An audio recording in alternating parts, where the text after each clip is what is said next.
Hello, and welcome to today's webinar on making your phone a productive workspace, brought to you by the Academic Resource Center at Georgetown University. Today, we're going to be talking about ways to structure your phone so that it's less of a draw for procrastination and so that it's organized in a more intentional way that can help you stay focused as the semester gets more and more stressful. As always, feel free to add any questions to the chat. The questions that we are trying to answer during today's session are: one, how can you make your phone less interesting? One reason that we often get pulled towards our phone when we should be doing academic work is because it's less painful and more entertaining than the task that we're supposed to be doing. So that's one of our primary goals. Another goal is to set up your phone to redirect you towards your academic work. We're going to talk about strategies for including subtle clues and hints that can make you re-engage mentally with what you need to do academically. And the final question is, how can you use your phone to remind yourself of your personal goals? So this is the idea that you can use your own motivation for being a student to help you refocus yourself towards that work. The first step in approaching these goals is to assess the apps that are already on your phone. Look at what is already there and figure out what category they fall into. The three categories that we're going to be talking about, apps and other features on your phone, are first of all functional. Functional apps mean that they have practical use in your day-to-day life. These are the apps that you're not using as entertainment or to help yourself get organized. You just are using them to make your way through the day. The next category is distracting. These are apps that nudge you away from productivity. These are the ones that suck you into your phone and away from the topic that you should be working on. And then the final category is productive. These are the apps that nudge you towards productivity. So they're pushing you towards the direction that you want to be. A very easy way to begin setting up your phone is to divide your apps between three screens based on these categories. And you can organize these however you like, but what I would recommend is having the first screen have all of your functional apps. This is Apple Pay, Venmo, rideshare apps, Google Maps, Apple Maps. Again, those very practical things that exist on your phone that you aren't necessarily wasting time with, you're just using on a day-to-day basis. Then your second screen, so if you're looking at your phone and swiping to the next screen filled with apps, I would recommend making that where you place your productive apps. So productive apps means timers, study apps, to-do lists, calendars, Canvas. These are where you should put your academic related apps and the ones that will again nudge you back in the right direction. And then screen three is where you should put those procrastination apps. These are the apps that are taking you away from what you should be working on. So, YouTube, social media, email, potentially, games, streaming services. These are the ones that you want to be using, but know you shouldn't be.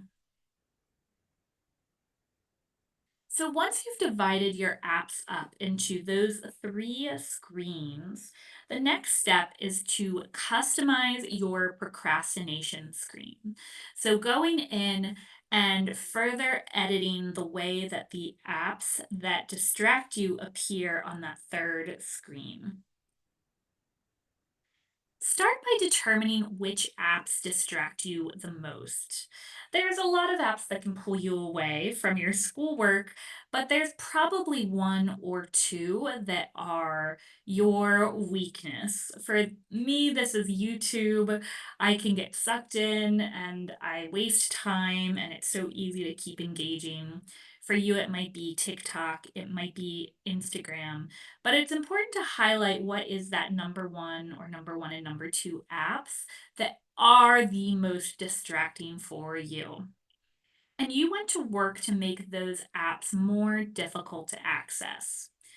A good way to do this is to consider burying those apps in a folder or a menu instead of having them appear directly on the home screen.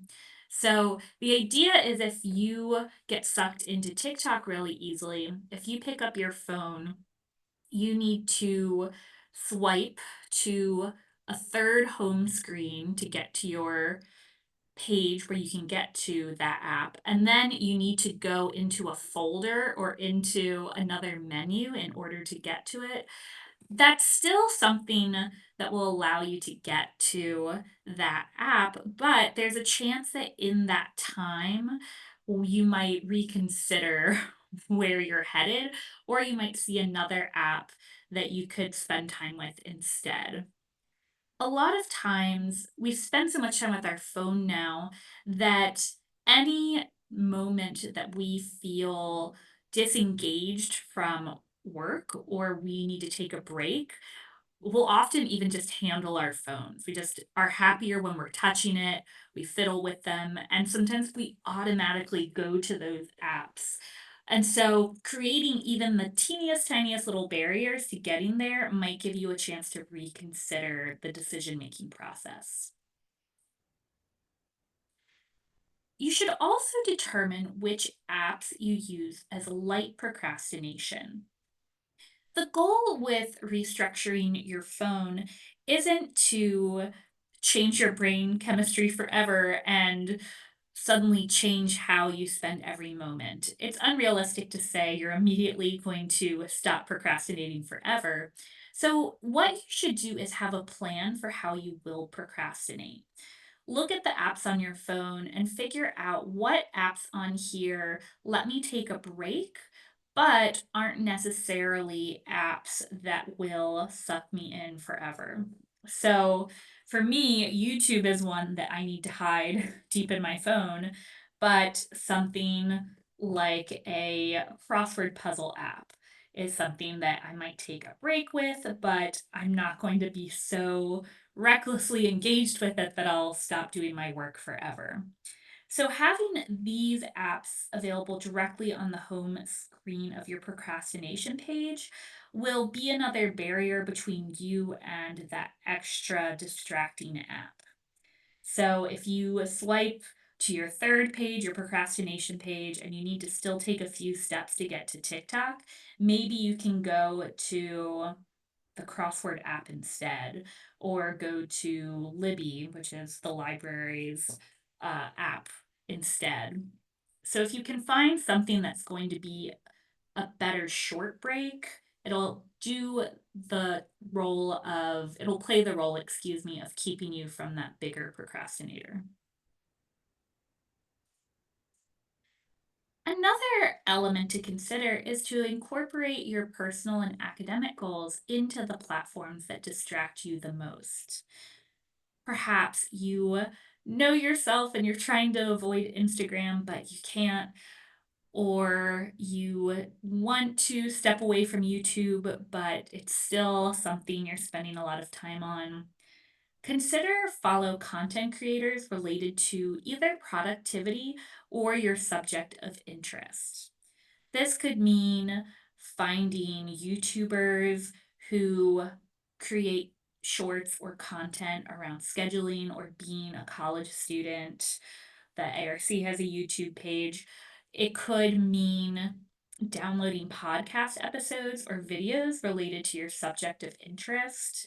If you are a biology major, perhaps there's some good podcasts on interesting new developments in biodiversity. Having those sorts of topics will create motivation when you're already engaged in the platforms that can be procrastinating.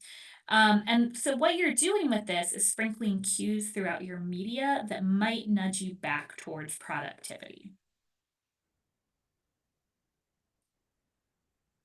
These are strategies for anytime throughout the semester, but it is worth considering taking bigger steps before a major deadline. If you have a test coming up, a paper due, and you just find yourself becoming heavily distracted, you might want to consider turning off data or notifications for either all apps or just those one or two biggest procrastination sources. You might want to consider logging out of your social media apps. This is going to create another barrier. Again, if you have to already scroll to a different page, dig into a menu, and then log in, that will keep you from getting to it quite as readily. And then you might consider deleting the app or removing from your home screen that number one source of procrastination. So if you have a paper due in 2 days and you can't stay off of Instagram, maybe for 2 days, delete Instagram. The next step in setting up your phone to be a more productive space is to customize your productivity screen. So, this is the screen where you have any apps related to time management or related to academic coursework. We talked about kind of figuring out your plan for how you will procrastinate instead of going to those apps that you don't want to engage with. One option is to try to make your productivity page the screen where you procrastinate. Adding productivity apps to your phone can potentially make organization more interesting than it normally would be. There are a lot of apps that can make the process of being organized fun, that can gamify it. We're going to mention a few later in this session, but I would recommend also checking out the webinar on our YouTube page, Strategies for Focus. We go into a few in there. If you can, before you get to that page where you have Netflix and Hulu and Amazon, if you can stop on that page where you have your organization app or your goal setting app, then that is still going to be procrastination, but it's going to be that kind of procrastination that might redirect you back towards productivity. In figuring out what kinds of study apps you want to include on your phone, assess what motivates you to do work and to focus. So, the two primary kinds of study apps we see are those that create positive reinforcement versus those that create negative reinforcement. So, positive reinforcement, this means that you're looking for something to create positivity around academia and to draw you towards engaging back with the subjects that you're studying. So, this would mean selecting study apps that are goal oriented, such as habit trackers and to do lists. So you're going to fill your phone with concrete action items that will motivate you to work harder, such as goal tracking apps or gamifying apps that will make it fun to work on planning. If you respond better to negative reinforcement, this means that you are looking for apps to prevent you from engaging in non academic work. So you need something to stop the procrastination. If that's the case, consider filling your phone with internet blockers, timers, and Pomodoro tools. Probably the best example of this is the Forest app or the Flora app. These are study timers that will block your phone while you are doing a 25 timed work session. Something like that, where the app is there and it prevents you from doing really extreme forms of procrastination. Another way to nudge yourself towards productivity is to make use of your phone's built in features. And I'm going to mention a few specific apps that are examples of how you can use elements of your phone to help with this more productive mindset. The first key thing that you can work into your phone are widgets. Widgets are these screens that showcase a part of an application on your phone's home screen. One in particular that I always keep on my phone is called Smart Tasks. And Smart Tasks, while there is a premium version, the basic version is free. This is a to do list that lets you plan out tasks for the next 7 days. And tasks can be organized by category, so you can color code them in order to sort them by class or by academic versus personal. And one feature I really like about this is there's a widget that displays your to do list on your home screen. So that's what we have showing here is the widget that has the top 3 items from the to-do list for that day. It's a great way to kind of keep your to-dos front and center on your phone. Another great way to utilize your phone for some positive reinforcement is to change your background to something related to your productivity.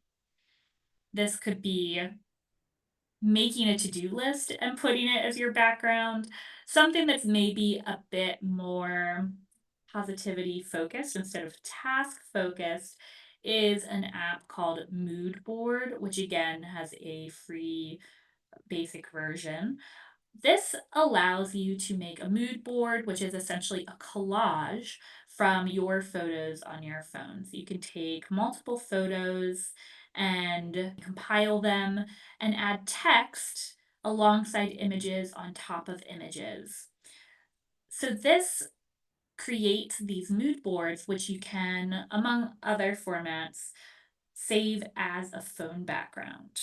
So here we have one that is sort of a motivational quote, but you can also use this to put your primary goal for the month. You can make that to do list on here. This is an app that kind of gives you a lot of power to customize how you can craft a home screen or a phone background that will actively remind you of your goals.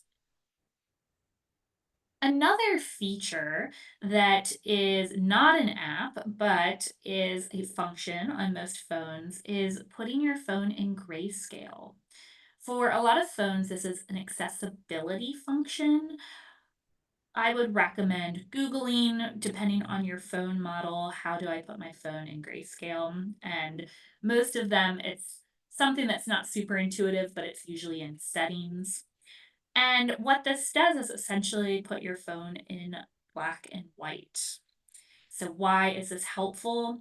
It can make images on your phone less interesting, and it may help decrease unintentional phone usage. There is an element of when your phone is less bright and colorful, it makes it less visually engaging in a way that might decrease the dopamine that's released when you're using it. There is an element too of when certain aspects, certain games, certain videos are in black and white, they don't work in the same way. For example, when I've done grayscale, I've maybe been on YouTube watching a cake decorating video and it's in black and white, and it's like, well, I can't really see what you're doing, so maybe I should get back to work.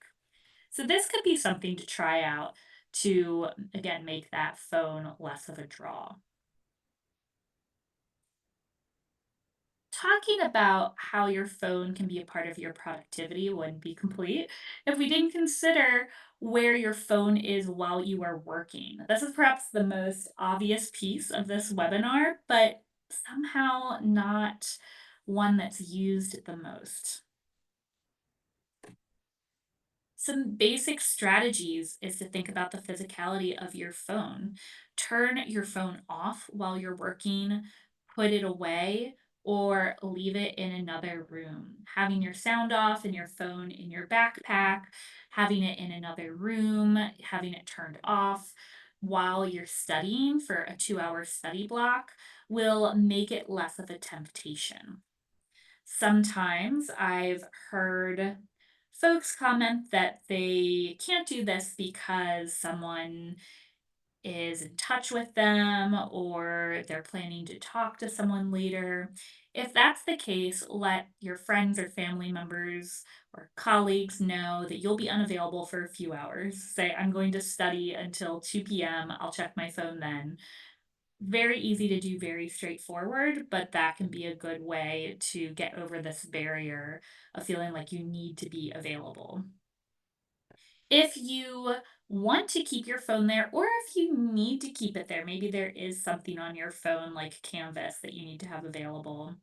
Turn on your study apps first so that your phone helps you focus. So, if, for example, you have the Forest or Flora apps that are these study timers, put that on first before you start working. So then, when you have that first impulse to go distract yourself with an app, that barrier is already in place. You can also put music on your phone, something on your phone that will make it ready for studying rather than a distraction station.